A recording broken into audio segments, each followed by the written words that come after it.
Welcome to The Explainer. Today, we are going way, way down into the abyss to really get to know one of the most terrifying things ever put to paper, the Shoggoth.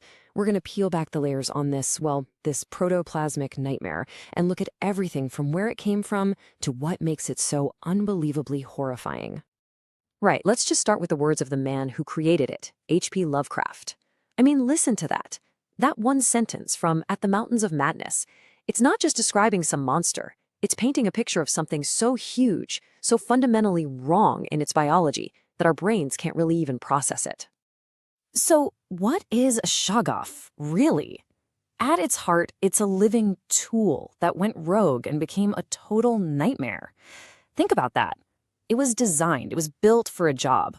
But over millions and millions of years, that job description, well, it twisted into something its creators could have never, ever seen coming.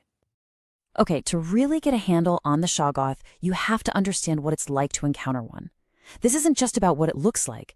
This is about how it completely assaults every single one of your senses. You know, these details here, they create this whole sensory experience of pure dread. A Shoggoth isn't just some big blob. It's the shimmering, oily black color, the endless bubbling, the fact that it kind of glows on its own, and, oh yeah, that horrible, horrible smell. Every single detail is designed to be completely alien and just repulsive. But here's the thing. This monster wasn't born. It was built. So, where did it come from? Let's go back millions of years to a very advanced, very ancient alien race to get the whole story. So, the story kicks off with their creators, the Elder Things. Now, these guys came to Earth eons ago. They were brilliant, for sure, amazing scientists and builders, but they needed a workforce. They needed basically a biological tool that could build their gigantic cities under the ocean. And you can see the Shoggoths were pretty much the perfect organic machines. They could shape their bodies to lift incredible weights, or form any tool you could possibly need.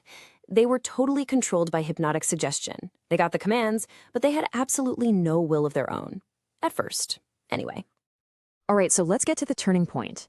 This is the moment the tools literally picked themselves up and decided to fight back. And this, right here, is where the real horror of the Shoggoth truly begins. Just look at this timeline. This was an epic struggle for dominance that lasted for millions of years. It wasn't a one-and-done kind of thing. It was a slow burn. The Shoggoths changed, they developed minds, and they rebelled. Sure, the Elder Things put them down and did it brutally, but that seed of independence was planted, and it was absolutely going to doom them. So the whole point is this complete reversal of power. The Elder Things, they were static, they were stuck. They'd actually lost the ability to create new life, and their own evolution just stopped. But the Shoggoths, they were defined by their ability to change, their plasticity.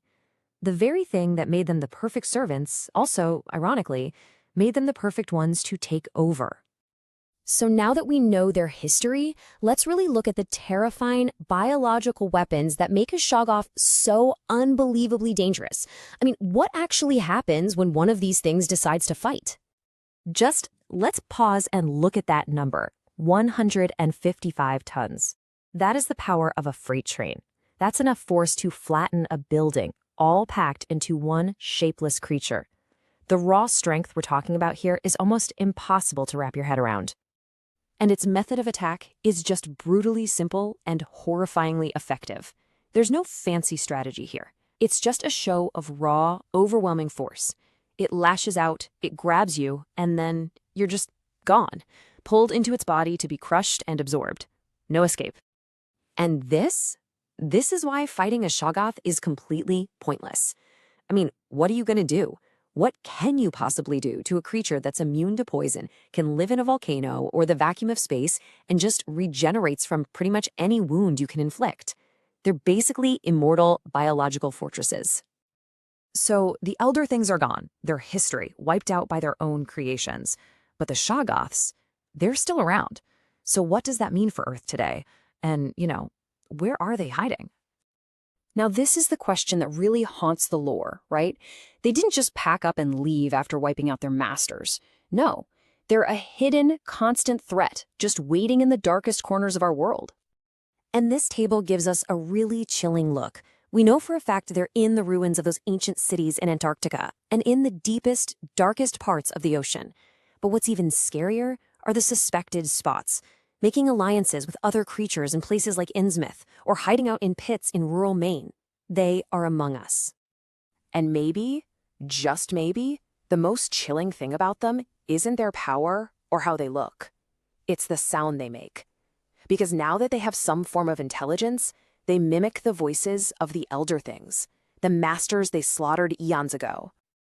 That's the cry they make over and over. It's a meaningless sound to them. It's just a stolen echo from a race that doesn't exist anymore. It's this haunting reminder of a cosmic tragedy, a testament to the slaves who outlived their own gods. And it leaves all of us with one final terrifying question. What else have they learned to mimic? And what other horrors are still just waiting for us in the dark?